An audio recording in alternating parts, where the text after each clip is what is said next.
Bienvenue dans le podcast de l'éveil des consciences qui tend vers une meilleure connaissance de soi, des autres et de l'environnement. Je suis Evelyne Danglo et chaque mercredi, je vous partagerai des échanges inspirants avec des personnes animées par leur transformation et leurs projets. Bonjour aux consciences qui s'éveillent et merci de nous écouter sur la chaîne de podcast de l'éveil des consciences. Aujourd'hui, je suis accompagnée de Roger Fiametti. Bonjour Roger. Bonjour.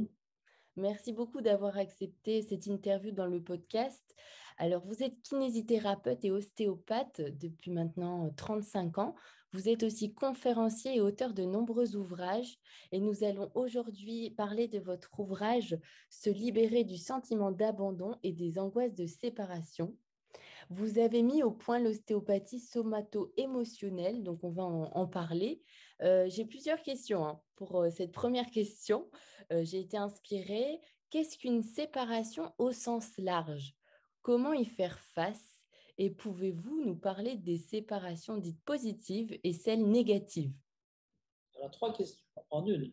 Oui, c'est ça, c'est beaucoup. Alors, les séparations, au sens large, il y a la séparation. Là. Une des premières séparations, on va dire, c'est le bébé qui vient au monde, puisque souvent on dit je suis né le 22 janvier, je suis né le 34 mai, le 24 mai, le 34 mai, ça n'existe pas, Oui, le 15 décembre. Mais en fait, on n'est pas né le 15 décembre, on est né 9 mois avant. Et on oublie souvent, la date de naissance, c'est la date de l'expulsion. L'expulsion, c'est un peu le terme qui est utilisé au niveau médical quand l'enfant vient au monde, sort de l'utérus, sort du ventre de la maman. L'expulsion, c'est aussi un terme juridique quand les locataires ne payent pas le loyer et que le propriétaire le met dehors. oui, Voilà. L'expulsion, c'est après 9 mois de vie intra-utérine, donc c'est déjà une vie commune, une colocation avec la maman, co-location. On habite dans le ventre de sa maman pendant 9 mois et on grandit et on se développe. Donc le bébé se développe, donc il y a déjà cette fusion in utero avec la maman et la séparation, qui est la naissance, la venue au monde. Donc c'est-à-dire on va dans le monde, dans l'autre monde, celui hors de l'utérus.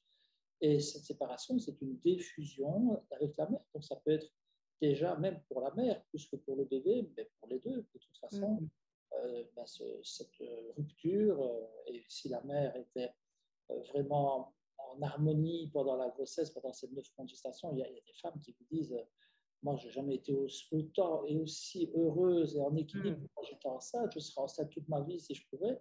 Là, il y a un équilibre hormonal pour certaines qui est vraiment extraordinaire. Et voir ce bébé finalement venir au monde et sortir de leur ventre, pour certaines, c'est pas dramatique, mais c'est toujours un peu douloureux. Donc il y a ce bébé qui n'est plus à l'intérieur en permanence, en fusion avec elle. Donc c'est une des premières séparations. Puis on a toutes les séparations de la vie. Il y a quand le bébé va être mis à la crèche, donc il va quitter la maison, on va le laisser en surveillance avec des péricultrices compétentes, mais pour la maman, c'est parfois un peu une angoisse de laisser ce bébé partir. Pour le bébé, c'est aussi un peu angoissant de se retrouver là dans des lits avec d'autres bébés, avec des personnes, on va dire, entre guillemets, étrangères qu'il ne connaît pas.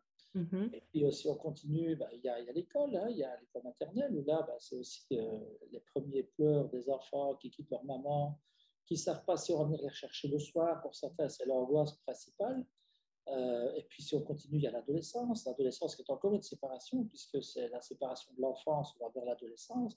Et c'est la séparation au niveau des concepts, au niveau du choc des générations, où les enfants, les adolescents, n'acceptent plus rien des parents. Pour eux, les parents sont des regards, ce sont des has-beens, ils ne savent rien, ce sont des vieux. Les vieux qui se plaignent toujours parce que c'est plus comme avant, etc. Donc, il faut savoir que l'adolescent, il a tout enregistré pendant toute son enfance. Et puis, il a un peu copié un peu le disque dur des parents. Il a copié les comportements. On a des enfants qui ont le même accent que leurs parents, le timbre de voix. C'est normal, puisqu'ils sont élevés, sont éduqués et ils grandissent dans cet environnement. Et ça va modifier, en tout cas, ça va plutôt construire leur personnalité. Et à l'adolescence, justement, il rejette. C'est comme s'il mettait un antivirus dans son disque dur. D'accord. Il rejette tout ce qui ne lui convient plus. Alors, il y a le choc des générations, parce qu'évidemment, l'adolescent, il va croire ses copains, il va croire d'autres personnes, mais il va croire les parents.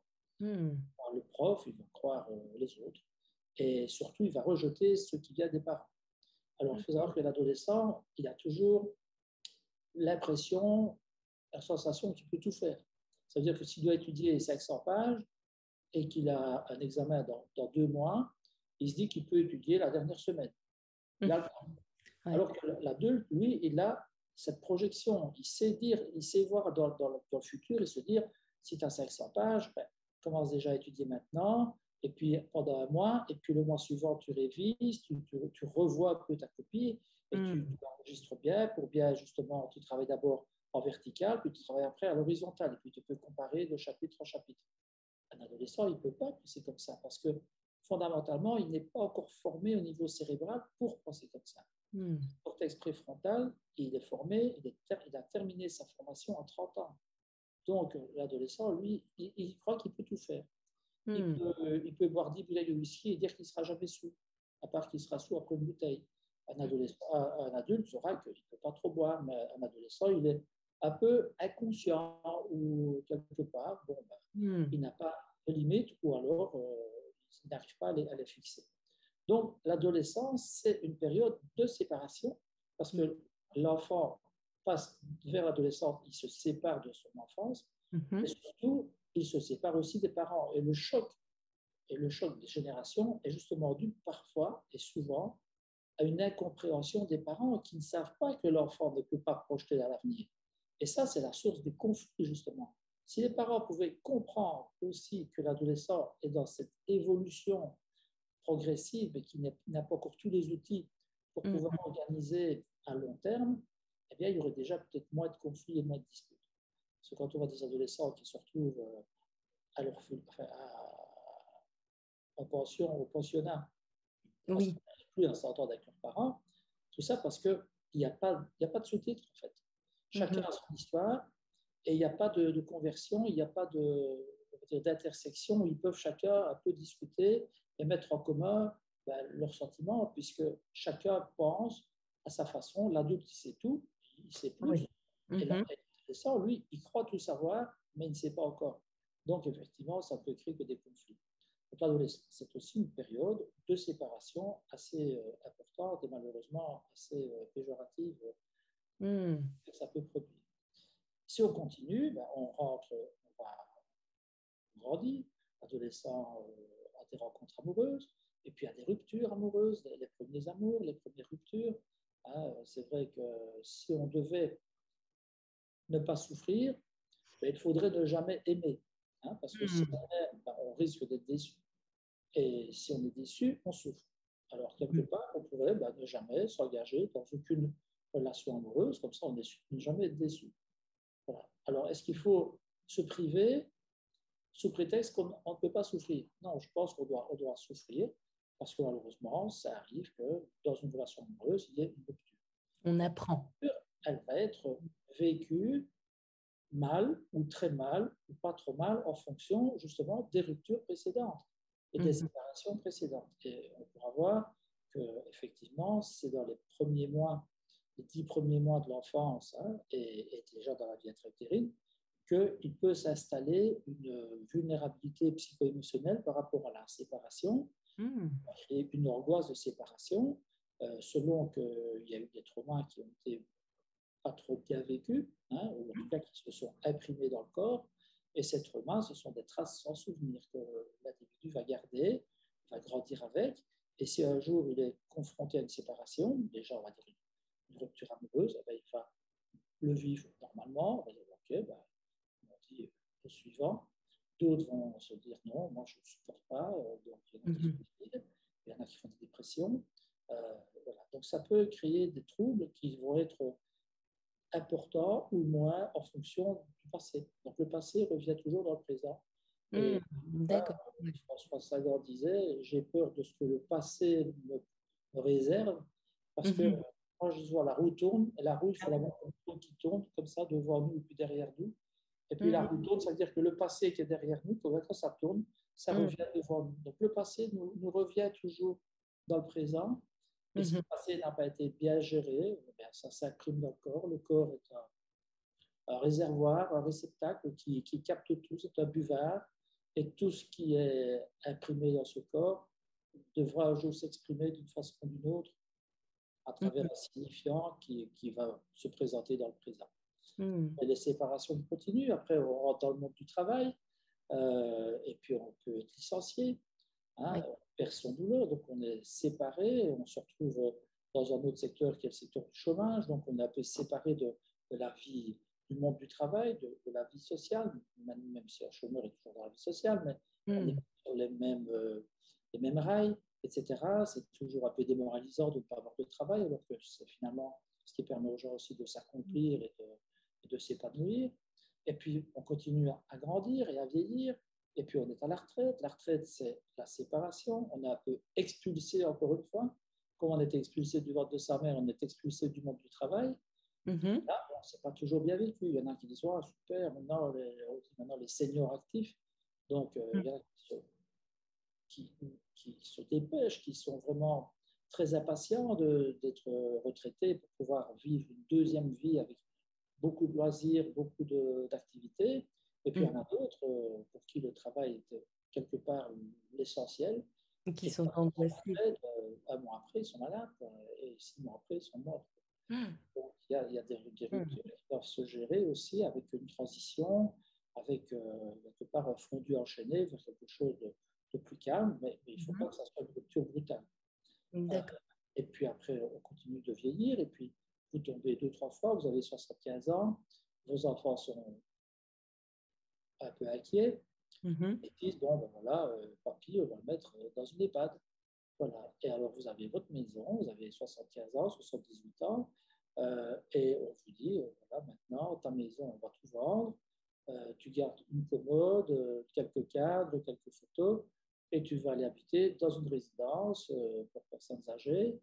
Tu auras quelques cadres au mur, une chambre avec une toilette, un WC. Enfin, c'est aussi une perte de territoire, c'est une séparation de tout son patrimoine, de tout son environnement. On se retrouve un peu ici avec la Covid qu'on a eu ici les 2 dernières années. On a bien vu que ça a été pour certains qui attendent leur visite, hein, puisqu'ils n'ont plus ça, c'est la visite du week-end des enfants, des petits-enfants. Et quand on les a privés de visite à cause des mesures sanitaires, ben, certains se sont laissés glisser vers la mort parce que la mort était la solution la plus acceptable pour eux, puisque survivre pour ne même plus avoir de contact, c'est ce qui arrive avec les bébés quand ils ne sont pas en contact avec la mère, quand ils sont isolés, hein, vraiment sans contact, ben, les bébés vivent la même régression. Hein. Au départ, d'abord, ils se manifestent, ils se révoltent un petit peu, et puis après, ils ont un comportement autocentré, ils se replient sur eux-mêmes, et puis après, le bébé va vers le glissement. Et ça, c'est dans les cas de maltraitance, et vraiment où l'enfant est complètement rejeté, etc., où on ne s'occupe pas de lui. On peut avoir des bébés qui tombent vraiment dans des dépressions vraiment assez importantes. Donc, voilà, toutes les séparations. Il y a le divorce. Hein. Le divorce, c'est aussi une séparation. C'est un contrat qu'on rompt, qu'on arrête, dans un couple qui ne peut plus fonctionner ensemble, donc on se sépare, et cette séparation, ben, parfois, elle peut être bénéfique, hein, elle peut être positive parce qu'on est dans un ras-le-bol, et on ne peut plus aller plus loin, donc la séparation, moi j'écris souvent en dédicace dans ce bouquin pour les lecteurs, qu'une séparation peut aussi être une libération. Ça permet aussi de se libérer. Un enfant qui quitte ses parents parce qu'il a 21 ans et dit bon, maintenant, je n'ai pas besoin de me marier pour m'en aller, je vais prendre un petit appartement et je vais prendre mon indépendance. Eh bien, c'est le syndrome du nid vide, hein, c'est l'enfant qui s'en va. C'est parfois dur pour la maman, et pour les parents, même pour le papa, mais pour l'enfant, ça peut être une libération. C'est une façon de couper le cordon. Donc, couper le cordon, ça ne veut pas dire couper les ponts. Les gens en arrivent à devoir couper les ponts pour pouvoir couper le cordon. Donc, on confond tout. Voilà, il faut partir, il faut se séparer, mais c'est souvent fait dans des conditions tellement dures, tellement violentes, que voilà, je ne peux plus voir mes parents, je m'en vais, et alors c'est couper les ponts, ce qui est toujours dur, parce que c'est jamais amusant ni pour l'enfant, et encore moins pour les parents. alors qu'on pourrait aller vers une rupture du cordon, couper le cordon de façon beaucoup plus sympathique, Oui, plus moins brutal. nature surtout, et plus équilibré pour tout le monde. Donc voilà, c'est tous D'accord. ces éléments qui sont en relation avec la séparation. Au départ, je voulais écrire ce livre par rapport au divorce. Donc, D'accord. en parlant des divorces, bon, on a de nombreux cas avec pas mal de situations assez spécifiques. Oui, il y en a Et, de plus en et plus dans le aussi. divorce, on parle de séparation, mais si on parle de séparation, il faut parler de l'attachement. Il faut parler de Mm. la période d'attachement. Pourquoi est-ce que la séparation, pourquoi certains divorces sont bien plus difficiles à gérer que d'autres? Oui, Parce qu'il y a justement, quelque part, une façon propre à chacun de gérer une séparation. Certains vont gérer le divorce à travers l'humiliation, ou à travers la trahison, ou à travers la peur de manquer, ou à travers le d'accord. danger, ou à Mm. travers la colère, ou à travers la culpabilité, ou à travers la peur de ne pas être parfait. Donc, Mm. souvent, ce livre, ce n'est pas un livre de psychologie sur l'abandon et sur la séparation, c'est le fruit de 35 ans de pratique où justement le corps garde en mémoire toutes les émotions refoulées et que justement, si on va par le corps voir par quel angle ou par quelle entrée il faut gérer finalement cette séparation, imaginons un divorce, on peut Oui. avoir une patiente qui dit voilà, je suis en plein divorce et je ne suis pas bien, je suis en colère. Ah bon, vous êtes en colère, qui ne serait pas en colère quand ça se passe pas Mm. bien? D'accord. Mais peut-être qu'elle l'a vécu sous l'angle de l'humiliation ou sous l'angle de la trahison. Ça, c'est la deuxième ou la troisième lombaire. Donc, elle l'a vécu sous l'angle de la peur de ne pas être parfaite. Voilà, je ne suis pas parfaite, on est marié depuis 20 ans, j'ai pris 20 kilos, et mon mari ne m'aime plus, il est parti avec une femme plus jeune. Ben oui, mais bon, c'est normal de prendre 20 kilos. C'est pour ça que votre mari doit vous quitter. Mais l'épouse peut se dire que c'est de sa faute, parce qu'elle n'est pas parfaite, et que c'est parce qu'elle n'est pas parfaite que Mm. le mari est parti. Ou elle peut se dire, maintenant qu'il est parti, je suis en colère, mais on peut aller voir dans le corps que c'est plutôt la peur de manquer. Parce que quand ils étaient Ouais. deux, il y avait deux salaires, ils payaient la maison, etc. Et puis D'accord. maintenant, voilà, il n'y aura plus qu'un salaire, elle va devoir s'occuper des enfants, elle aura moins de moyens, je veux dire, son portefeuille ou le panier de la ménagère, il va être un peu moins rempli parce qu'elle aura moins de moyens financiers. Et elle peut vivre ce divorce sous l'angle de la peur de manquer, de la peur de ne pas s'en sortir. Et la Mhm. peur de ne pas s'en sortir, c'est quelque chose qui existe à la naissance. C'est ce que Groff, le neuropsychiatre américain, a mis au point avec les matrices Mhm. prénatales. Donc, il explique qu'au moment de la naissance, quand l'utérus se contracte pour expulser le bébé, si le col n'est pas dilaté, le bébé est dans la peur de ne pas s'en sortir, la sensation de sens issu. Eh bien, ça peut être déjà une empreinte dans le corps, une mémoire qui est dans les tissus, parce que ce n'est pas dans le cerveau, puisque le cerveau n'est pas encore entièrement formé chez le bébé. Donc, le cerveau, c'est en fait le corps, c'est les tissus. Mhm. Elle garde ses mémoires. Et si elle vit son divorce avec cette peur de ne pas s'en sortir, ça peut être une ancienne mémoire qui est inscrite et qui ressort à ce moment-là à travers la peur de ne pas s'en sortir à cause de ce divorce qui la met en situation, on va dire, financière ou économique tout à fait désavantageuse ou en tout cas dangereuse. Et D'accord. l'important, c'est qu'on peut voir vraiment à travers le corps comment on Oui. peut aborder telle ou telle ou telle séparation, que ce soit le divorce, que ce soit la mise en EHPAD, que ce soit la rentrée à l'école. Et c'est là que Mhm. le corps est vraiment pour nous euh, l'interface du subconscient qui permet de mieux décrypter. Et c'est ça qui nous met aussi en très grande collaboration avec les psychologues, puisque justement, quand le patient ne parle plus, son corps parle encore. Et c'est ça l'intérêt justement de la technique de la somato-émotionnelle. Hmm. Mais par exemple, dans le cas du mariage, quand vous dites que oui, il y a des personnes qui le vivent complètement différemment, il y en a qui sont en colère, enfin, il y a plein de manières de l'aborder. De ce fait-là, oui, dites-moi.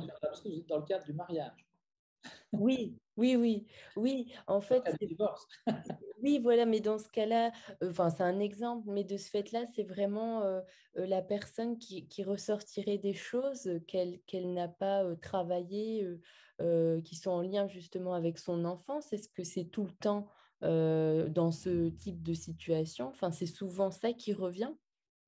Alors, ce qui est intéressant, c'est qu'à partir du moment où la personne est en mal-être, Alors, elle est dans une situation de rupture, hein, et de séparation. Alors, l'intérêt, c'est de pouvoir justement aborder ce mal-être selon l'angle avec lequel elle a amplifié ce mal-être, elle a amplifié cet événement. Donc, si D'accord. elle a vécu une trahison à 5 ans ou à 3 ans ou à 12 ans, c'est clair qu'une trahison à 40 ans, lors d'une séparation, va être beaucoup moins bien acceptée et elle va prendre beaucoup plus d'ampleur et d'importance. Alors, la trahison, ça peut être déjà le papa qui a trahi sa maman. Ah ouais, ok. Moi, j'entends fréquemment des patientes qui me disent, bah oui, quand j'avais 12 ans, j'ai vu mon papa avec une autre dame et je n'osais pas le dire à ma mère. Ouais. Alors, si je l'avais dit à ma mère, j'aurais trahi mon père. Et comme je ne le disais pas à ma mère, ben, je trahissais ma mère de ne pas lui dire. Le principe de loyauté est complètement perturbé, complètement bousculé. Donc, l'enfant est déjà avec ce secret qu'il doit garder pendant des années. Et pour lui, c'est la trahison du père envers la mère, et puis c'est sa propre trahison envers sa mère parce qu'elle ne le dit pas. Et si elle le dit, ben, ça va être la guerre et ce sera la trahison envers le père. Donc ce sentiment de trahison qui est resté, ou cette émotion de trahison qui est restée imprimée, puisqu'elle n'a pas pu le dire, Oui. elle n'a pas pu l'exprimer, elle l'a imprimée, elle l'a gardée, mais bon, elle a pas mal vécu. Elle s'est dit, je vais mettre de côté, bon, c'est leur affaire, Oui. je n'ai pas envie d'être la cause du conflit. Hein. Mais des années plus tard, quand elle vit une trahison, elle la vit avec la trahison qui vient du passé, D'accord. qui revient dans le présent, et c'est ce qu'on appelle en psychologie un tsunami émotionnel. Ça veut dire que si on va rechercher à travers le présent une trahison qui vient du passé, qui est dans le Oui. passé, quand cette trahison revient dans le présent, ça a des effets dévastateurs, surdimensionnés. On n'arrive pas à gérer. Et là, le patient ne se rend même pas toujours compte que c'est la trahison qui le perturbe. La patiente va dire, voilà, je viens parce que j'ai mal au dos, j'ai des lumbago à répétition, je ne sais plus me lever le matin, il me faut une demi-heure avant de pouvoir marcher, Ah etc. ouais. Ça, c'est lié à la vertèbre lombaire qui est au niveau de la trahison. Et puis, c'est parce que on sait que c'est la vertèbre de la trahison qu'on peut l'inviter à aller vers cette émotion et à retrouver d'où ça peut venir. Et puis, alors d'elle-même, elle redéroule sa vie en sens inverse, elle va retrouver la trahison. Puis, ah, mais c'est vrai, je me rappelle, moi, quand j'avais 12 ans, maintenant, c'est vrai, je me rappelle que mon père avait trahi ma mère, mais que je n'osais pas lui dire, et que je me sentais mal. Donc, elle a gardé ça, et puis après, ça ressort sous forme de mal-être 40 ans plus tard ou 28 ans plus tard, parce qu'elle est reconfrontée à la trahison de son mari, mais qu'elle surdimensionne, ou c'est complètement exagéré Oui. de façon anormale, avec tout le malaise physique qui va avec. Alors, justement, par ces symptômes, permet d'aller vers le décodage, on va dire, de l'émotion qui s'est imprimée et qui s'est enquistée ou cristallisée dans les tissus. Comment faire justement, parce que là, c'est vrai qu'on met de la conscience sur ce mal-être, sur cette émotion qui s'est cristallisée. Et justement, avant qu'il y ait d'autres situations qui se reproduisent dans notre vie en lien avec cette première situation initiale, comment faire pour éviter en fait que cette émotion ressurgisse de manière amplifiée? Oui, ben, c'est-à-dire que non, il n'y a rien qui empêche les gens de faire un travail sur eux-mêmes avant même que ça se produise. Ouais. Donc, moi, j'ai des enfants qui viennent. Là, tout à l'heure, j'avais encore un enfant de 4 ans qui est en colère, et qui est en colère parce qu'à l'école, il subit de l'injustice. Ouais. Alors, il est en colère. Mais il ne sait même pas pourquoi il est en colère. Il dit, voilà, papa, maman, je suis en colère. Il parle bien, il s'exprime. Oui. On ne sait pas qu'il ne s'exprime pas. Hein. Il s'exprime, il dit, je suis en colère, mais je ne sais même pas pourquoi je suis en colère. Eh bien, on va voir son dos, on voit D3. D3, c'est la vertèbre de la justice. Eh bien, il ne supporte pas la justice. Et qu'est-ce qui se passe? Ben, à l'école, il se fait attaquer, il se défend, et quand il se défend, il se fait punir. Ouais. Tout ça parce qu'il ne veut pas aller trouver la maîtresse et dire, Madame, on m'attaque. Mais si vous ne venez pas m'aider, je vais devoir me défendre. Et comme il ne le fait pas et qu'il se défend, quand la maîtresse arrive, c'est lui qui frappe parce qu'il se défend, mais c'est lui qui est puni. Donc c'est de la justice. Et le vrai problème, c'est la justice. Et alors, l'émotion satellite, c'est la colère. Mais ce n'est pas la colère qu'il faut régler, c'est la justice. Et comment faire pour régler la justice? C'est faire en sorte qu'il n'y ait plus d'injustice. Et tout simplement, voilà, je vais aller dire à madame, madame, on m'ennuie, je viens vous prévenir. Si vous venez, c'est bien. Si vous ne venez pas, je vais devoir me défendre. Mais quand vous viendrez, vous verrez que je frappe et vous verrez que je ne suis pas coupable, je suis juste en train de me défendre. C'est parce que vous n'êtes pas venu que je dois me défendre. C'est un enfant de 4 ans, il comprend. Ouais. Il ne faut pas dire des mots de bébé, quoi. Il suffit de s'expliquer. Mais il faut savoir lui dire pourquoi il est en colère. Parce qu'il ne sait même pas. Il ne connaît pas, oui. Il faut poser le mot aussi. C'est une émotion satellite, mais c'est la pointe de l'iceberg.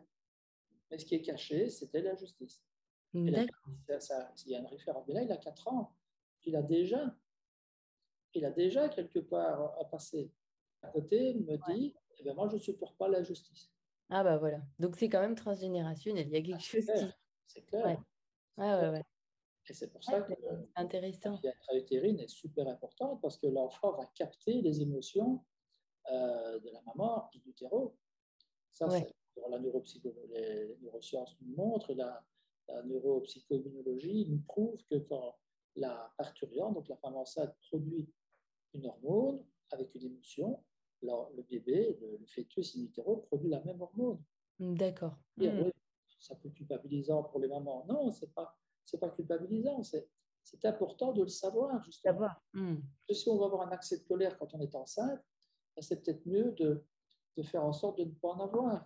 Et si on en a eu, on peut avoir de la colère. Voilà. Il vaut mieux la sortir que de la garder et puis de la réprimer. Mais il faut savoir aussi que quand le bébé sera là, ça vaut la peine de faire un check-up et de pouvoir vider un peu son sac à dos émotionnel qui est rempli de tout ce qu'il a vécu in utero, mais qui ne lui appartient pas. Et c'est ça qui est intéressant, puisque ça s'imprime dans le corps, ça s'imprime dans les tissus. Et c'est les tissus qui sont un peu le réceptacle de ces émotions qui sont des ressentis. Le ressenti, c'est une émotion, c'est un ressenti. Ce n'est pas un sentiment. Le sentiment, c'est quand l'émotion passe par le cortex, qui va transformer cette émotion en fonction du vécu, de l'environnement, de l'éducation, de la culture, de tout. Voilà, donc ce sentiment, c'est après. Ça devient un sentiment, mais au départ, c'est un ressenti, c'est dans le corps. C'est par le corps qu'on peut aller justement libérer et vraiment délier, c'est mieux. D'accord. Alors, vous citez Bruce Lipton qui dit « Notre inconscient guide nos actions à 95% et notre conscient intervient pour 5%. » Pouvez-vous nous en dire plus? C'est extraordinaire de savoir ça. Grâce à Bruce Lipton, on peut comprendre que tout ce qu'on exécute, c'est dirigé à 95% par notre subconscient. Donc, ça veut dire que, en fait, on est dans la trace sans souvenir. On est dans tout ce qui est inscrit dans notre corps à travers un trauma et qui s'inscrit sans souvenir. On a une trace du trauma sans souvenir. Donc, si on a une séparation qui a été traumatisante, on peut imaginer, je parle de la vie intra-utérine, et c'est important d'en parler, puisque si vous avez une maman qui accouche d'un bébé, mais qui, à la grossesse précédente, a fait une fausse couche. Alors, c'est important. Avant, dans le temps, les médecins disaient, après une fausse couche, les refaites vite un bébé, un couche chasse l'autre, et vous verrez, vous ne penserez plus à votre fausse couche. Mais non. Si vous ne faites pas de travail entre les deux, si vous ne nettoyez pas l'utérus, si vous ne nettoyez pas votre âme, votre esprit, votre subconscient, ce bébé suivant, il va être fabriqué, il va être gesté, il va être quelque part, il va grandir pendant 9 mois. Dans le ventre d'une maman qui a peur de perdre son bébé puisqu'elle a perdu le précédent. Il y a la peur de la mort, il y a la peur de la perte. Donc, ça veut dire que inconsciemment, déjà, il y a une programmation qui se fait. C'est la peur de ne pas s'en sortir, c'est la peur de mourir. Donc, il y a des enfants qui pourraient, je n'ai pas dit qu'ils vont tous être comme ça, hein, mais qui pourraient déjà être influencés par l'émotionnel de la mère qui elle-même va avoir peur de perdre son bébé puisqu'elle a perdu le précédent. Donc, c'est la sensation de danger, de mort imminente. Et tant qu'elle n'aura pas vraiment accouché et avoir son bébé dans ses bras, elle ne sera pas rassurée. Donc cette peur-là, l'enfant l'aura, il aura la peur du danger et la sensation de mort imminente. Et ça donne quoi?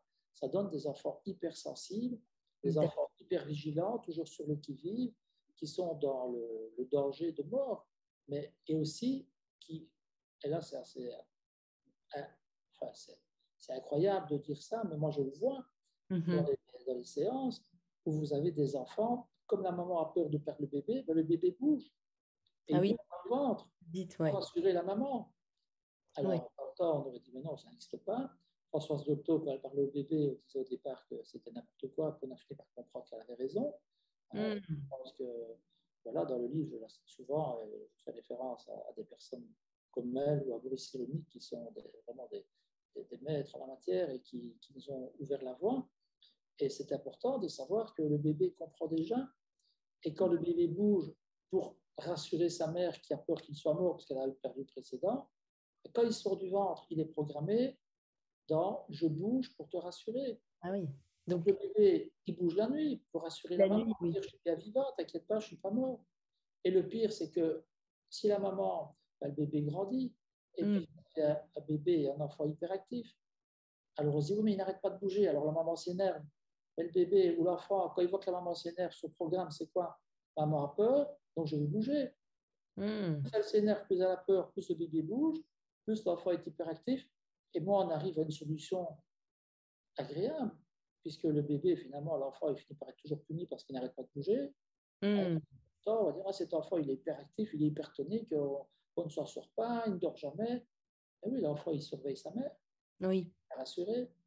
Alors, vous dites à un bébé, même de 8 mois, qui ne dort pas, vous lui dites, bah, écoute, en fonction de l'histoire, qui est une histoire, on va dire, identique, similaire, vous lui dites, écoute, tu peux arrêter de surveiller ta maman, elle va bien, elle n'a plus peur que tu sois mort, elle n'a plus peur que tu meurs, et tu n'as plus besoin de bouger pour la rassurer. L'enfant, il vous regarde avec des yeux d'adulte à ce moment-là. Il répond, et son regard et son visage est explicite, c'est clair. Et la maman vous dit, bah, écoutez, je ne sais pas ce que vous avez fait à mon bébé, mais maintenant il dort. Oui, il dort parce qu'il est rassuré. Il sait qu'il ne doit plus vous rassurer. Il sait que vous n'avez plus peur. Ouais. Mais c'est important. Mais les bébés comprennent. Oui, il faut leur Parler, parler. ils comprennent. Alors ça, c'est un trauma qui s'inscrit dans les tissus. C'est un trauma qui va justement être sans trace, sans souvenir. D'accord. Et si on va rechercher ce trauma par le corps, parce que là, on va libérer le corps, on laisse le bébé libérer tout, mais en lui parlant, puisque nous, on connaît le trauma, puisque la maman nous en parle, puisqu'elle dit qu'elle a eu une fausse trauma, on peut bien se douter que si l'enfant a beaucoup bougé, ben, c'est parce qu'il rassure la mère. Et en lui parlant, ben, on fait remonter le souvenir ou on le laisse sortir. Et l'enfant exprime à travers son corps et ses tissus. Là, c'est juste en dessous du crâne, c'est le niveau C0CA, c'est la vertèbre juste en dessous du crâne, qui est sous tension, qui est la vertèbre qui correspond au réflexe de peur paralysante, la réflexe archaïque qui s'inscrit déjà à la 6e semaine in utero, chez l'embryon. Ah oui, c'est rapide. Ah oui, parce qu'avant, on disait, moi je me rappelle quand je faisais des conférences il y a plus de 25 ans, Ouais. quand je disais, ah, mais vous savez, le bébé, il entend. Hein. Le Ouais. bébé, quand on lui parle, ben, on disait, mais non, c'est pas possible. Pas possible. À l'époque, il y avait Tomatis, un ORL, Ouais. qui a créé sa méthode pour éduquer toute la courbe du son, avec les aigus, les graves, etc. On faisait écouter du Mozart avec des percussions sur le donc lui disait que le bébé entend in utero à partir du 6e ou 7e mois. Il disait ça. On fou. On disait c'est n'importe quoi. Et puis après, on a vu que maintenant, C'était vrai. l'enfant, déjà à la 6e semaine in utero, c'est très tôt. Hein. Ouais. C'est le moment où la maman apprend qu'elle est enceinte, là, la plupart du temps. Hein. Ouais. Et là, il y a déjà un réflexe de peur paralysante. Et si la maman a un stress, l'embryon se rétracte. Et s'il ne se dilate pas après, ben, ça veut dire que le stress n'a pas été bien absorbé et ça va créer des effets négatifs et ça peut donner un enfant ou un adulte, parce qu'on peut, par une analyse bien spécifique, ça c'est au niveau des réflexes archaïques, retrouver ce réflexe de peur paralysante et il y a une rééducation qui est installée, instaurée, un protocole par rapport à tous les réflexes archaïques qui n'ont pas été bien intégrés, et notamment ce RPP qui donne des enfants ou des adultes qui ont fait plus regard, qui sont toujours dans la phobie, l'agoraphobie, la claustrophobie, etc. Donc, c'est vraiment une peur qui a été intégrée, qui est la sensation de mort imminente, mais qui peut être la conséquence d'une peur de la mère qui a toujours peur de perdre son bébé. Son bébé, ouais. Alors, encore une fois, je le redis et je pense qu'il faut le dire, tout ce qu'on dit ici, ce n'est pas pour culpabiliser les mamans qui ont vécu ce genre d'événement. Il faut savoir que ça se répare. Et c'est pour ça qu'on en parle. Parce que si on vient juste, un peu comme en politique, vous avez l'opposition, on vient toujours dire ça ne va pas, ça ne va pas, ça ne va pas, ça ne va pas. C'est facile d'être dans l'opposition, de dire ce qui ne va pas. Ici, on a des solutions pour aller effacer tout ça, pour aller régulariser. Et la régularisation, ça se fait dans le corps. Janov, le psychologue l'a dit, enfin, déjà, nombre de personnes, de neuropsychologues, de neuropsychiatres le disent, c'est dans le tissu que va s'inscrire la première mémoire, la mémoire implicite qui passe par le système limbique et qui passe par tout ce système nerveux qui existe déjà de 0 à 3 ans. Et c'est pour ça qu'on dit que tout se joue entre 0 et 3 ans, puisque les peurs vont stimuler l'amygdale, qui est une glande au niveau du cerveau, qui est la glande de la peur, et qui va conditionner toutes nos réactions dans la vie par rapport aux événements qu'on va rencontrer. Et notamment dans les cas de séparation et de rupture, qui sont des traumatismes qu'on vit. Une rupture, c'est jamais amusant, mais qui vont toujours faire référence à un traumatisme du passé. Alors, la séparation, ça peut être l'accouchement, parce qu'on se sépare de sa mère, il y a la diffusion entre la mère et le bébé, mais la séparation peut avoir lieu in utero. Une mère qui ne pense pas à son bébé, une mère qui ne sait même pas qu'elle est enceinte. Les dénis de grossesse, c'est extraordinaire. Vous voyez une femme qui ne sait même pas qu'elle est enceinte, et puis un jour, elle dit, moi j'ai mal au ventre, on va aller faire une gastro, on va aller faire une radio de l'abdomen, et puis on fait une échographie, et on dit, madame, vous êtes enceinte. Moi, je suis pas enceinte. Elle a un ventre plat, mais plat, de cheveux plats. Ouais, et dès qu'elle apprend, ça ressort. Ah oui, et puis elle est dirigée vers une psychothérapeute, et après une séance ou 2 séances, mais souvent la première séance, elle ressort, le lendemain, elle a son ventre qui est le ventre d'une femme enceinte de 7 mois. Impressionnant. Et oui, ça, c'est la puissance du subconscient et de l'esprit. Alors, Bruce Lipton, il dit que finalement, l'enfant de 0 à 6 ans, il va copier-coller le disque dur de ses parents. Donc, il va tout copier, il va tout intégrer. C'est pour ça qu'un enfant, vous le mettez en Afrique, il a parlé la langue du pays, vous le mettez en Chine, il parlera le chinois, vous le mettrez dans une tribu primitive, il parlera le dialecte de la tribu, vous le mettez en Angleterre, il parlera anglais. Mais si vous parlez anglais, français, italien, espagnol, il pourra parler les 4 langues plus tard. C'est parce qu'on a toujours peur de parler 2 langues simultanément parce qu'on se dit il va confondre, il va tout mélanger. Mais non, le cerveau va tout intégrer. Va tout intégrer. Il faut parler aux enfants et c'est important. Et tous ces enfants vont tout capter. Vont capter. Si vous avez un enfant qui est à Toulouse, un enfant qui est à Marseille, un enfant qui est à Paris, ou un enfant qui est en Bretagne, il va parler le français, mais avec des accents différents. Parce qu'il faut un copier-coller du disque dur des parents. Les attitudes, la posture, la façon de marcher.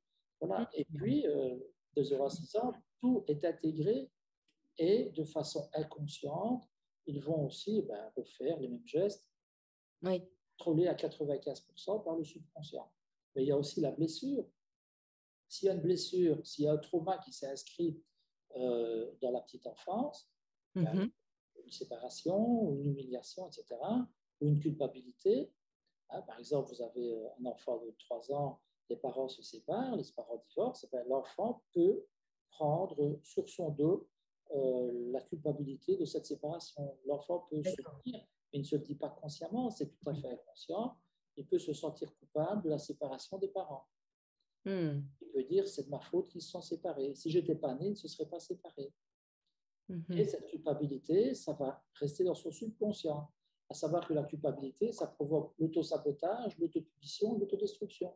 Ça veut dire que toute sa vie, il va répéter des actes d'autosabotage et d'autodestruction tout le temps. Ça veut dire que si un jour il veut même avoir une relation amoureuse qui dure, eh bien, il va par culpabilité, celui qui est coupable inconsciemment, eh bien, il va toujours s'empêcher d'être heureux. La phrase type des gens qui se sentent coupables, c'est « t'as pas le droit ». Donc, s'il est heureux dans une relation amoureuse, il va mettre fin à cette relation. D'accord, donc la solution. C'est Il d'en va toujours parler me à dire l'enfant. j'abandonne avant qu'on m'abandonne. Donc la solution, c'est vraiment de parler à cet enfant et de lui expliquer avec des mots simples pour lui dire que ce n'est pas de sa faute, bien entendu. Même pas des mots simples, des mots. L'enfant comprend, il comprend la langue. On peut Ouais. lui expliquer, tu sais, voilà, on est en procédure juridique parce que nous allons nous séparer, mais tu sais, dans ton cœur, on sera toujours présents tous les deux. Moi, je dis souvent aux enfants, quand ils viennent dans les cas de divorce, je leur dis, dis-moi un peu un endroit où tes parents seront toujours ensemble. Parce qu'en plus, l'enfant, à cet âge-là, il a une baguette magique. C'est la pensée magique. Et Ah, il se dit qu'il va pouvoir réunir les parents. Et ouais. si les parents ne peuvent pas se réunir, il dira, c'est ma faute, c'est moi qui n'ai pas pu utiliser Hmm. la baguette magique efficacement. Donc c'est de sa faute. Mais on peut lui dire, mais écoute, tes parents, ils se séparent, il vaut mieux parce que sinon ils ne s'entendent pas. Ils ne s'aiment Ouais. plus, voilà, ça arrive. Mais il y a un endroit où ils seront toujours ensemble. C'est où? Eh bien, la plupart, 9 sur 10 me disent, dans mon cœur. Hmm. Ben, tu as raison, exactement. C'est ça qui compte. Tu as toujours ton papa, tu as toujours Mhm. ta maman. Toi, tu n'as rien perdu. À part que tu as deux maisons, tu as deux fois les anniversaires, tu as deux fois Noël, tu as deux fois les vacances. Hmm. C'est quand même pas mal. Tu as deux fois des vélos. Hein. Ouais. Donc, quelque part, il a le double de cadeaux, mais ça ne remplace pas l'amour. Et pour un enfant, ce qui compte, c'est la structure. Et dans le rêve d'un enfant, c'est de voir papa et maman ensemble. Il y a Oui. des enfants qui vont vous dire, oh, papa et maman, il y a longtemps que j'ai dit à ma mère de divorcer. Hein. Il était temps qu'elle le fasse. Quoi. Donc, ils n'ont pas 3 ans à ce moment-là. Hein, Oui, c'est bien sûr, ouais. Quand ils sont plus. pas... Ouais. Donc, voilà, donc l'enfant qui va se culpabiliser parce que soit il n'a pas pu avec sa baguette magique gérer le problème, soit parce qu'il pense que c'est de sa faute, parce que Hmm. il entend aussi, hein, bon, il entend les discussions des adultes parfois qui se disputent, et ils disent oui, mais qui va garder l'enfant, et bon, enfin bref, et il se dit si j'étais pas là, il n'y aurait pas de problème, c'est sûrement à cause de moi qu'il s'est Hmm. disputé. Donc cette culpabilité, elle va se mettre dans le subconscient, et c'est ce que Bruce Lipton dit aussi, c'est que finalement, ce subconscient, il va guider tous nos actes. Et si c'est D'accord. la culpabilité qui guide tous les actes, ben l'enfant va faire tout pour se sentir coupable, donc il va toujours se projeter tout le temps dans des situations où il va être coupable, Hmm. parce qu'il devra payer, il devra être puni, donc il va s'auto-punir. Hmm. Si dans une situation de trahison, eh bien, l'enfant inconsciemment va se projeter en grandissant, mais l'adulte, hein, Oui. l'enfant devient adulte et il va se projeter dans des situations où il va devoir vivre la trahison. Et comme par hasard, il va toujours être trahi.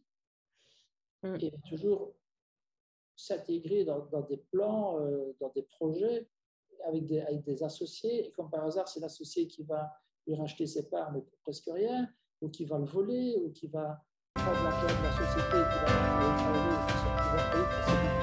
Si vous avez aimé ce podcast, n'hésitez pas à mettre 5 étoiles sur Apple Podcast ou votre plateforme d'écoute préférée. Abonnez-vous sur le compte Instagram L'éveil des consciences podcast pour suivre les prochains invités et surtout abonnez-vous afin de suivre toutes les actualités. Merci et à bientôt.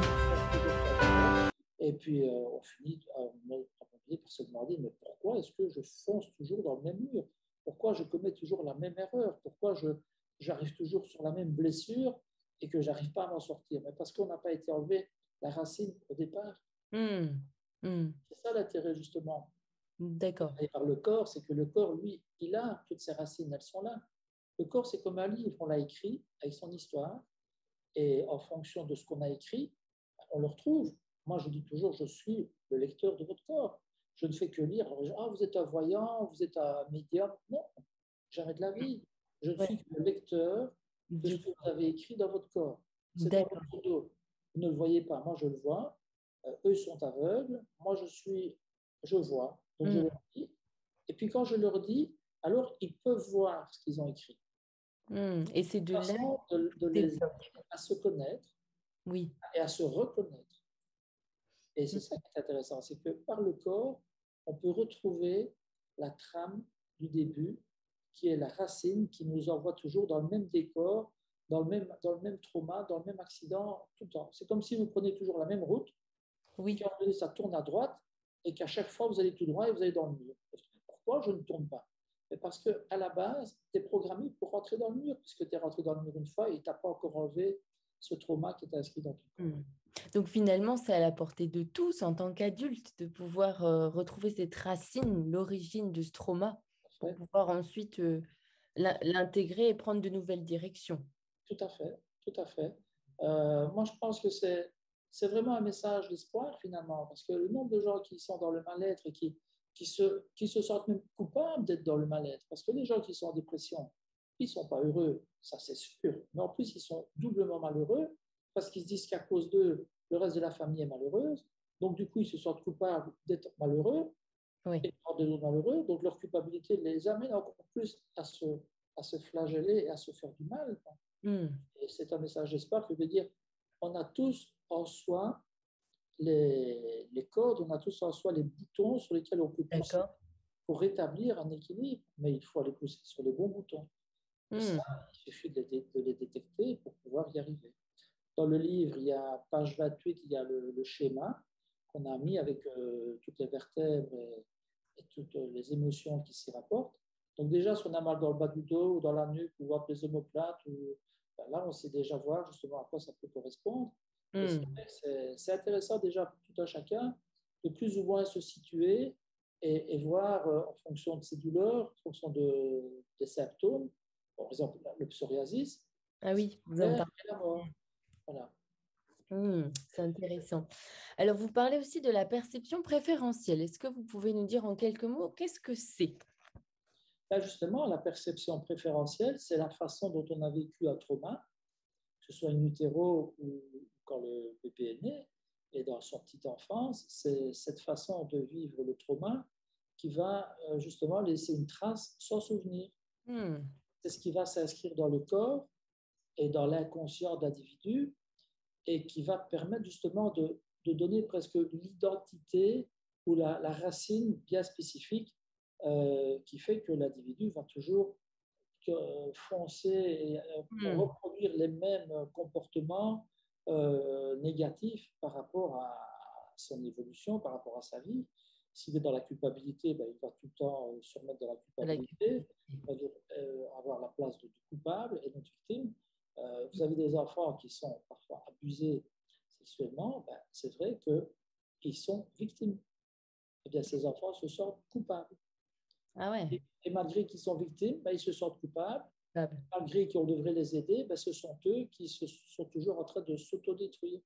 Parce que quelque part, ce trauma qui les a marqués ben, va créer une sensibilité préférentielle, une perception préférentielle au niveau de la culpabilité, au niveau de cette trace sans souvenir, parce qu'ils se sentent coupables, mais quelque part, cette culpabilité, elle est même inconsciente. Eux, ce qu'ils ressentent, c'est la honte. Hein, c'est la honte d'en parler. C'est tout ce que ça va provoquer s'ils en parlent. C'est le regard qu'on aura sur eux qui va être un regard sale. Donc, on dit toujours, enfin, même Cyrulnik le dit, c'est le pire dans un abus. Il y a un abus qui est horrible, mais il y a surtout le fait que la personne qui a été abusée, quand elle en parle, c'est qu'on ne la croit pas. Là, il y a un manque de reconnaissance, c'est encore pire. La souffrance est encore pire. Un nombre de personnes qui ont été abusées et qui m'en parlent, quand on parle de cette non-reconnaissance de l'abus, elles le disent toutes, et même tous, parce qu'il y a des hommes aussi qui sont abusés, et ils disent tous, effectivement, l'abus, c'est un drame, mais ne pas être cru, c'est pire. Et ne pas être défendu, c'est encore pire. Et c'est la honte d'en parler, surtout. Donc, c'est pour ça que la plupart n'en parlent pas, mais ils gardent cette culpabilité inconsciente, et c'est cette perception préférentielle du trauma qui va justement orienter leur comportement. Mais il y a des tas de perceptions. Chaque perception est en fonction de l'histoire. Ça peut être la peur de ne pas être parfaite, ça peut être la trahison, ça peut être l'humiliation, ça peut être la peur de ne pas être aimé aussi. Hein. Un enfant qui ne se sent pas aimé, il va marquer, il y aura dans cette mémoire implicite, dans cette peur, l'enfant qui ne se sent pas aimé, qui ne se sent pas désiré, son système limbique va se mettre en ébullition parce que pour un enfant, ne pas se sentir aimé, c'est la peur de mourir. C'est la peur de ne pas exister. L'enfant a besoin de se sentir aimé et à ce moment-là, il va développer cette peur qui va stimuler son système limbique c'est inconscient, mais c'est dans son système hormonal aussi. Tout va fonctionner il va être sous tension, il va être sous tension hormonale, il va être toujours crispé. Et dès qu'il va être dans la sensation de ne pas être aimé à n'importe quel moment de sa vie, il va déclencher tous ces symptômes physiques, et toutes ces angoisses qui sont finalement sa perception préférentielle, puisque c'est à partir de la peur de ne pas être aimé qu'il a développé ses peurs. Et il suffit que, bêtement, on fasse la queue quelque part, vous êtes en deuxième position, il y a une personne en troisième position, le vendeur appelle la troisième personne, et pas vous. Ben voilà, j'ai peur de ne pas être aimé, c'est quoi cette injustice? Elle m'a dépassé, il ne m'a pas considéré, il a fait passer quelqu'un devant moi alors qu'elle était derrière. Et tout ça, ça va réveiller cette peur de ne pas être aimé qui est la perception préférentielle, qui est le poids d'impact et le trauma qui fait que l'individu est beaucoup plus sensible à cette peur-là ou à cette sensation-là plutôt qu'à une autre. C'est la base finalement de la réactivité par rapport au trauma. Donc, c'est ce qu'on dit dans le présent qui va faire référence à quelque chose du passé, qui est cette sensibilité, on va dire préférentielle, ou la perception préférentielle, qui fait que justement l'individu va réagir de façon parfois démesurée, hein, ça peut créer un drame, alors que le vendeur s'est juste trompé, il croyait que vous étiez la troisième et l'autre la deuxième, et il s'est simplement trompé dans l'ordre. Mais il y a des personnes pour qui ça peut créer des drames. Hein. Donc la solution, c'est vraiment que la personne prenne conscience de cet automatisme pour éviter de le revivre, parce que c'est douloureux, hein, c'est toujours cette notion d'auto-sabotage. Et puis de victimisation, de se sentir toujours mal aimé. Finalement, la peur de ne pas être aimé, c'est énorme, parce que quand on a peur de ne pas être aimé, on fait tout pour l'être. Et les gens qui ont peur de ne pas être aimés, ils ont peur de dire non. Ils ont peur de refuser. Jusqu'à ce qu'ils soient dans la saturation, parce qu'on ne peut pas toujours dire oui, non. On va toujours dire oui. À un moment donné, on dit non, alors on se culpabilise d'avoir dit non. Alors pour être aimé, on fait tout pour être indispensable. Comme ça, si on est indispensable, on est sûr qu'on fait appel à soi. Si je fais plaisir à tout le monde, si je rends service à tout le monde, tout le monde va être heureux, tout le monde va m'aimer. Tout le monde va m'aimer parce que je rends service. Mais le problème, c'est que quand on donne avec la peur de ne pas être aimé, l'intention, elle n'est pas bonne finalement. Et le retour, c'est le mépris. C'est ça le problème. Allez, on va prendre l'exemple d'Albert. Albert, il joue au foot dans une équipe. On n'est pas au Paris Saint-Germain, hein, c'est une équipe provinciale, enfin, division inférieure. Et il arrive le premier au terrain. Et il trace le terrain, parce qu'il n'a pas tracé le terrain.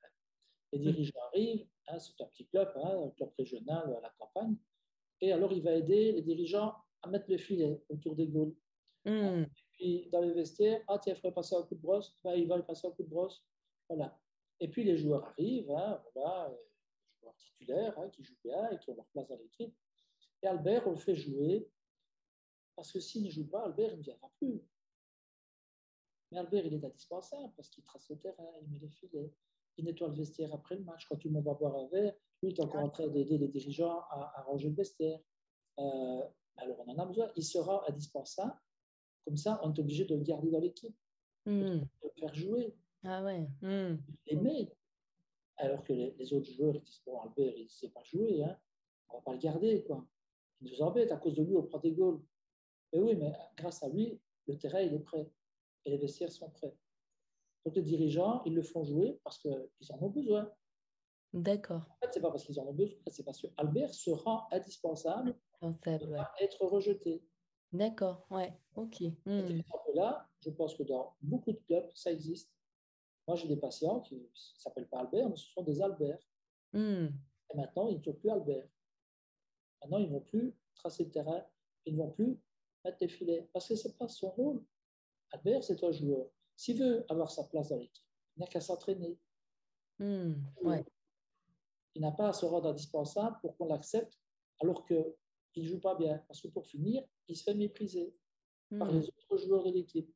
Et notamment par certains qui auraient leur place, mais qui vont devoir rester sur le banc des réservistes parce qu'on fait jouer Albert alors qu'il ne joue pas bien. Mais comme Albert sera indispensable, on le fait jouer. Mais finalement, il est méprisé.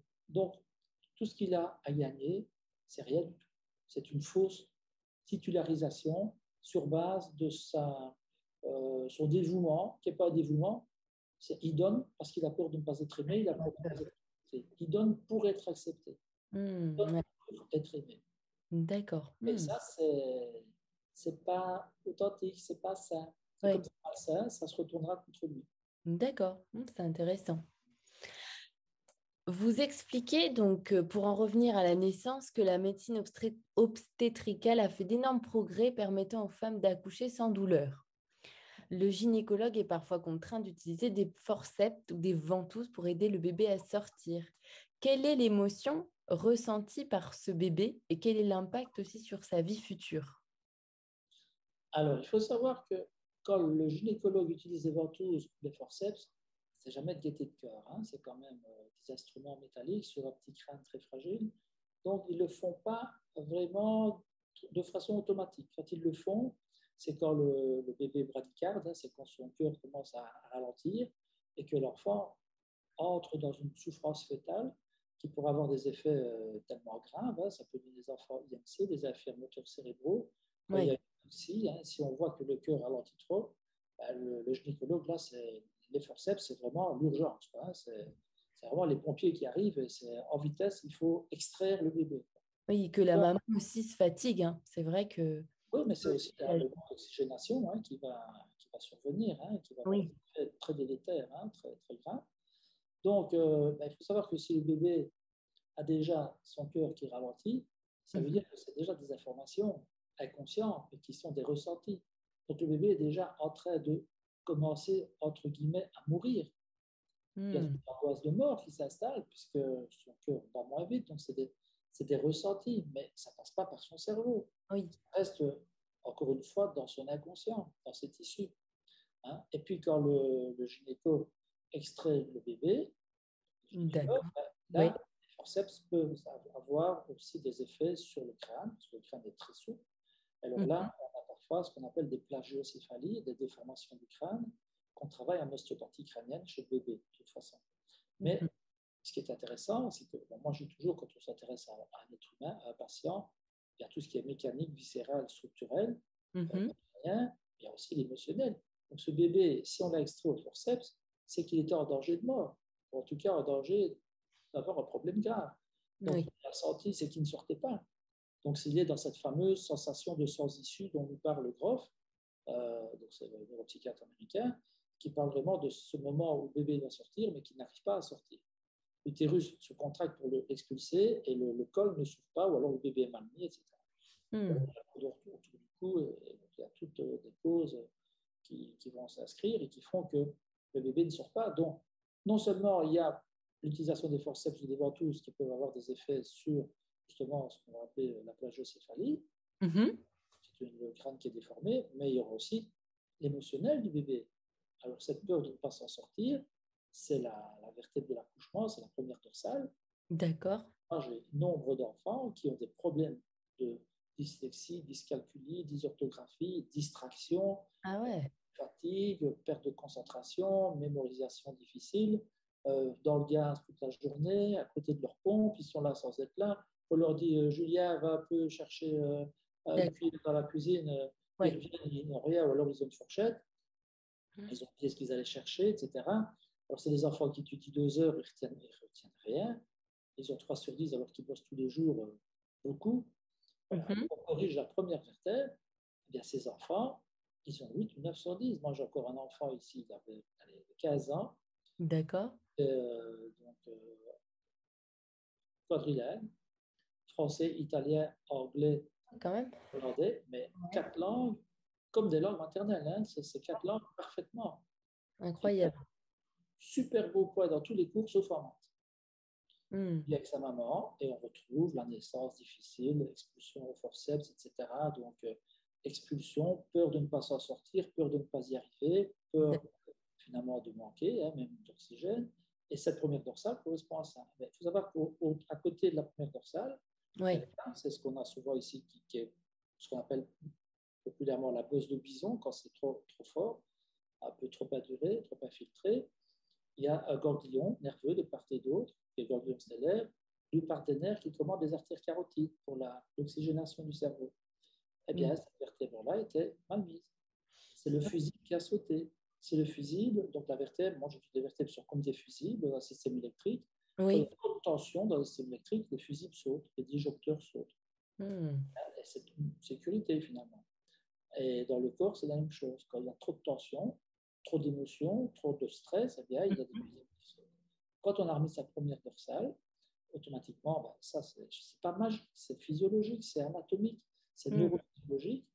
Il a une meilleure circulation puisque les carotides sont mieux commandées par ces ganglions stellaires qui ne sont plus perturbés par ce désordre au niveau des fascias, de la vertèbre, etc. Ce n'est pas juste la vertèbre, hein, c'est les fascias, c'est tous les tissus qui se sont imprimés de tension par rapport à un événement du passé. Et finalement, ça dérègle tout. Eh bien, cet enfant, à la fin de l'année, la maman a été appelée par le prof de maths qui a dit: Madame, il y a 25 ans que j'ai plus vu un élève comme ça. Perle, alors qu'il a passé point à Noël. On a ça fréquemment, c'est pas miraculeux, c'est simplement neurophysiologique. Et souvent, cette vertèbre-là, elle est en relation avec une naissance difficile, une naissance violente. Forceps, ventouse, cordon autour du cou, difficulté de s'en sortir. Ouais. C'est intéressant. L'examen, on appelle comment l'examen de fin d'études en juin? C'est l'examen de... Le baccalauréat? Par exemple, ouais. C'est un examen de passage, pour passer d'une année à l'autre. Et le passage, c'est quoi? C'est l'accouchement. Ah ouais. Donc l'examen de passage, c'est le premier examen qu'on a, c'est l'examen de passage. C'est intéressant. Finalement. Ouais. Quand on ne s'en sort pas dans cet examen-là, eh bien, c'est assez remarquable de voir, de constater que les enfants, à chaque fois qu'il y a un examen de passage, leur passage, mais à l'envers, ils leur vivent mal. J'ai une question. Comment les humiliations et les punitions durant l'enfance auront pour effet une déconnexion des ressentis pour ne pas souffrir? En fait, les punitions, il faut savoir qu'un enfant qui ne comprend pas, parce qu'il est dans son monde, un enfant de 0 à 6 ans, il est dans un état hypnotique, il est en mode delta, il ne comprend pas tout. Il capte tout, mais il ne comprend pas toujours ce qu'on veut lui faire faire. Hein. Donc, si l'enfant il veut à tout prix un morceau de chocolat, et que vous lui dites non, tu ne l'auras pas, c'est mauvais pour ton foie, il faut lui parler comme un adulte, mais il n'a pas encore les cours d'anatomie, il ne sait pas que le foie, on peut manger du chocolat, mais pas trop. Donc, pour lui, il est dans une phase de rébellion parce qu'il veut ce chocolat. Oui. Tant qu'il ne l'a pas, il va faire tout pour l'avoir. C'est sa survie. Pour lui, c'est sa survie. C'est son credo, c'est son but. Et si l'adulte, à la place de lui dire non, tu ne l'auras pas, et qui lui crie dessus, et si on crie, si on gronde l'enfant, et qu'on croit que oui, c'est vrai, si on crie très fort, il va finir par se figer. Il va rentrer dans un réflexe d'inhibition. Donc, il ne va plus bouger, il va avoir tellement peur qu'il ne va plus bouger. Alors, l'adulte, tu vois, j'ai crié bien fort, il ne bouge plus, voilà. La prochaine fois qu'il t'embête, tu m'appelles et moi, je crie dessus et l'enfant, il ne bougera plus. Non, il n'est pas qu'il ne bouge plus. À chaque fois, il prend une angoisse et puis il refoule. Mais dans ce cas-là, on peut expliquer à l'enfant, on peut lui parler, on peut lui expliquer, peut-être pas avec les explications neurophysiologiques, mais on peut lui dire, voilà, le chocolat, tu l'auras après, on ne mange pas maintenant. Et si on parle à l'enfant, on va aider son cortex préfrontal, qui est le cortex qui va gérer justement toute l'adaptation par rapport au stress dans la vie. Et si on lui parle gentiment, qu'on lui explique, et qu'on sait qu'il ne peut pas tout comprendre, donc il faut expliquer un peu plus, et apporter de l'encadrement, apporter de l'attention, apporter du regard, apporter de l'amour, on va aider l'enfant à se développer et il va comprendre. Si on crie parce qu'on se dit extra en criant, il ne bouge plus, là, c'est l'inverse. On n'aide pas le cortex préfrontal à se développer. Au contraire, c'est de la régression qu'on a créée. Donc là, c'est important de parler à l'enfant. Et l'enfant est capable d'apprendre la langue après 24 mois, dans une période là où il est vraiment dans une période vraiment propice et vraiment, on va dire, presque sacrée, où il faut lui parler, justement. Et c'est là qu'on va développer son langage et son aptitude à parler aussi, et à la compréhension au langage. Et le langage, c'est ce qui permet justement, de communiquer, mais deux aussi, ça va permettre de pouvoir évacuer du stress. Parce que voilà, on peut on peut, à partir d'un trauma, le transformer en traumatisme. Le traumatisme, c'est une vue un peu à distance du trauma. C'est comme si on relativise le trauma. Donc, un trauma, ouais. on peut prendre par exemple un avocat qui va plaider pour un criminel. Oui. Déjà, le trauma, c'est le crime. D'accord. Ouais. Et le criminel, c'est un criminel.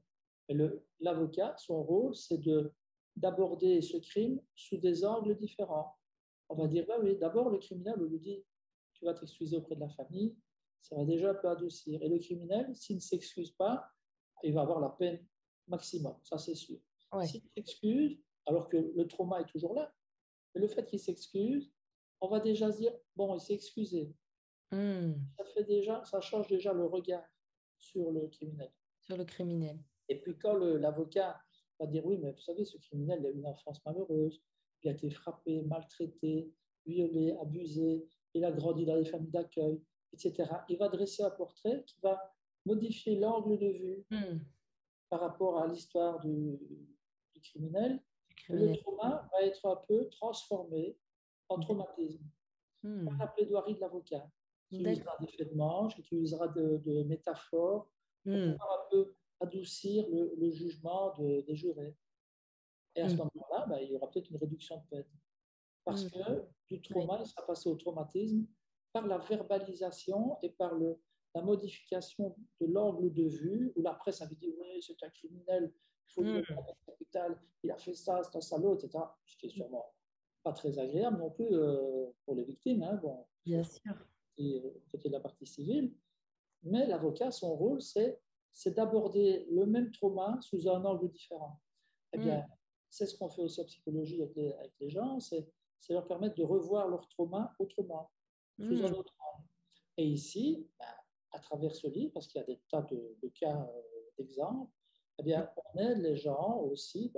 Moi, j'ai des patients qui l'ont lu 3-4 fois, ils me disent à chaque fois, je vois des choses différentes. Il y en a qui me disent, ça m'a vraiment aidé parce que je m'y suis retrouvé et j'ai retrouvé mon trauma, mais je l'ai vu maintenant sous un autre angle. Ah ouais. Et ce trauma devient un traumatisme, donc moins grave et beaucoup plus facile à solutionner et à gérer. Super. Alors, bon, moi, je trouve ce bouquin vraiment pédagogue. Hein, c'est ce que je vous avais dit justement quand on a commencé cette discussion.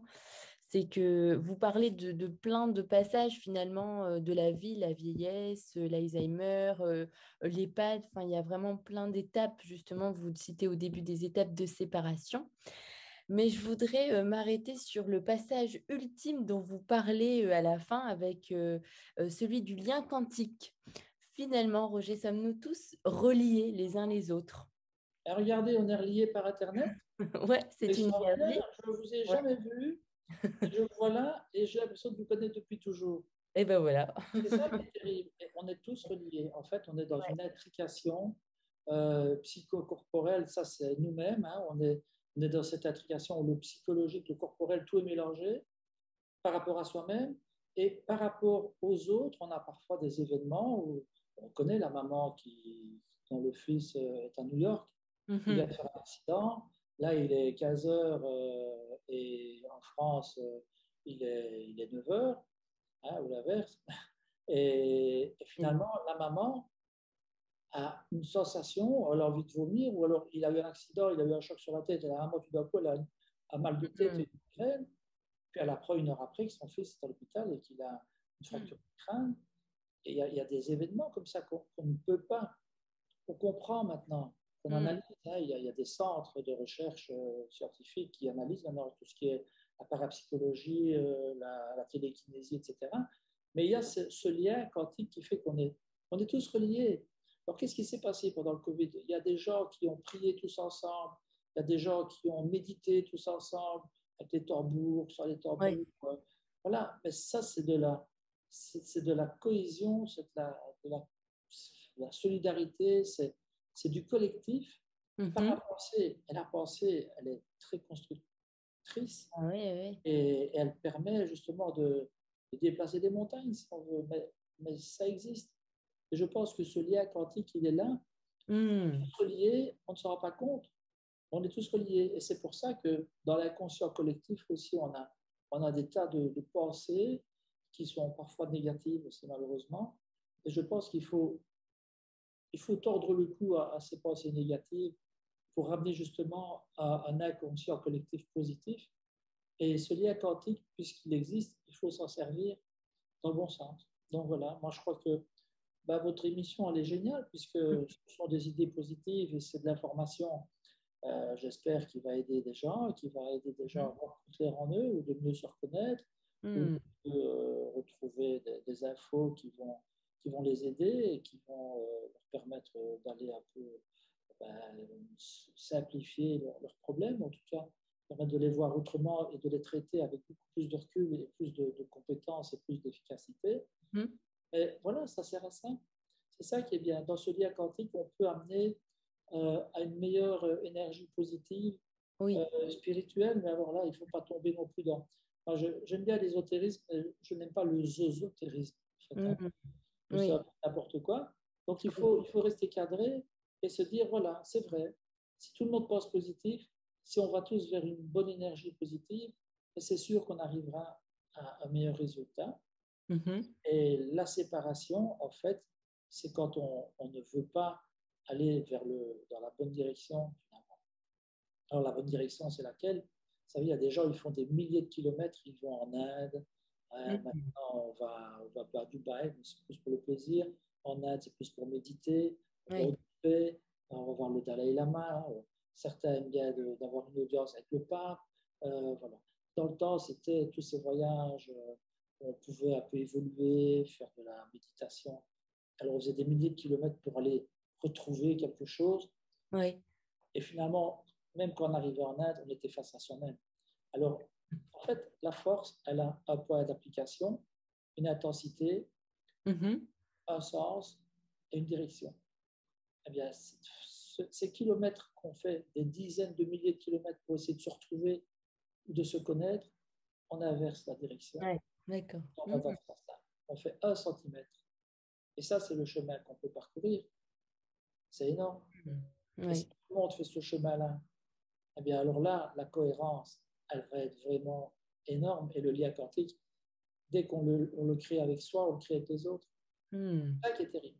C'est que dans ce lien quantique qui existe, moi, j'ai donné une conférence en physique quantique ici à Paris, à l'université. J'avais été invité justement pour cette fameuse intrication psychocorporelle, puisque ça existe.